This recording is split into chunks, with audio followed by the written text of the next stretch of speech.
नमस्कार मित्रांनो, स्वागत आहे तुमचं आवड गणिताची या चॅनलमध्ये। आज आपण बघतोय कॉन्करन्स ऑफ ट्रायंगल्स। तर त्याआधी मी बघा तुम्हाला कॉन्करन्स ऑफ ट्रायंगल साठी लागणाऱ्या ज्या टेस्ट आहेत मी आधीच्या व्हिडिओमध्ये अपलोड केलेले आहेत आणि त्याची लिंक तुम्हाला डिस्क्रिप्शन मध्ये बघायला मिळेल।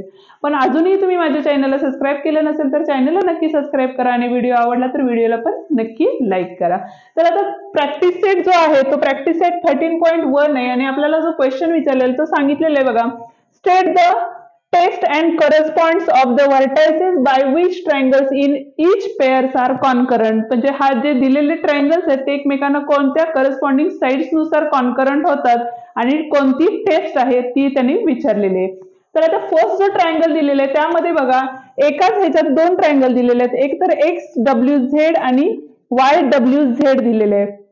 तर यामध्ये बघा सुरुवातीला काय दिलेलं आहे, XW ला काय दिलेलं आहे, YW इक्वल आहे, हा अँगलला इथला अँगल इक्वल दिलेला आहे आणि ही जी थर्ड साइड आहे ती काय एकमेकांना कॉमन आहे। म्हणजेच बघा तर टेस्ट कुठली होईल आपली साइड अँगल साइड म्हणजे SAS टेस्ट होईल आणि करस्पॉन्ड जर घेतलं आपण तर काय होईल बघा, तर एक्स ट्रायंगल XWZ हे करस्पॉन्डचं साइन आहे YWZ triangle YWZ।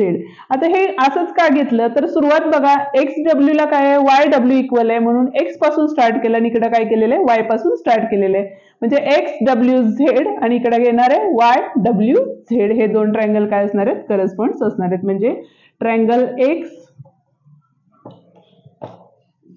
XWZ correspond triangle YWZ हे आलेलं आहे आणि याची जी टेस्ट आहे ती आहे SAS।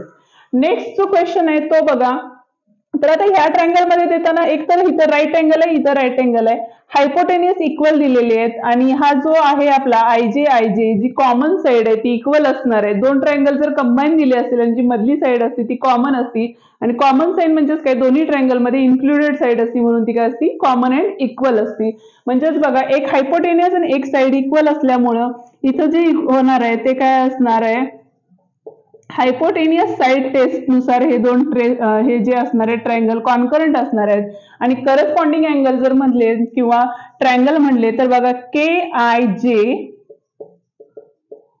करस्पॉन्ड ट्रायंगल काय असणार आहे LIJ असणार आहे LIJ।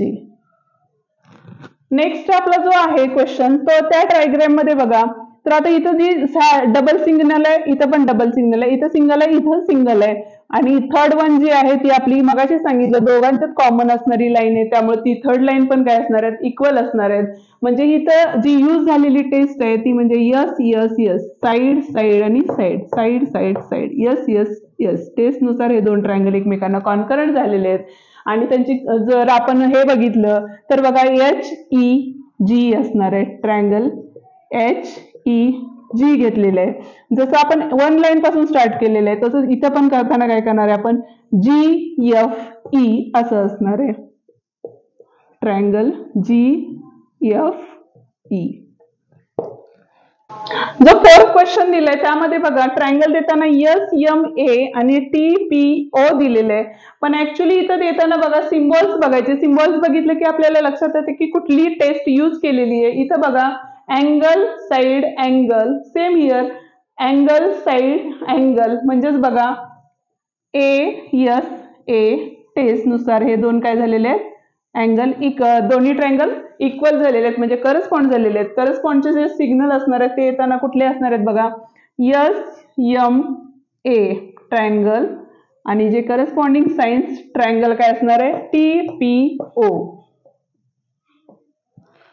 म्हणजे का घेतले मी तर हा जो 0 आहे इथला अँगल त्याला T ला S आहे, M ला P दिलेलं आहे आणि जी साइड आहे SM ला साइड काय दिलेली आहे TP दिलेली आहे।